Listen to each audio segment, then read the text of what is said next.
आपने बहुत ही अच्छा किया है। अपना तालूस आका, ये जो अंगूठी है ना, आप इसे अपने महल के ऊपर पानी वाली टैंकी में, जिसमें 2 चीलें मरी पड़ी हैं, वहां रख दे, डबो दे इसको, बड़ी महफूज रहेगी। नहीं गलिंदा,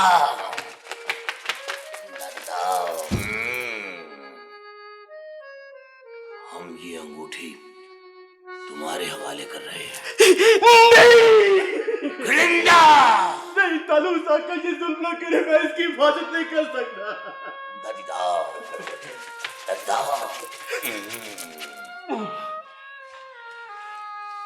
तुम ये अंगूठी अपने शहर में किसी ऐसी जगह छुपा दो जहां किसी आदमजात की नजर न पड़ सके।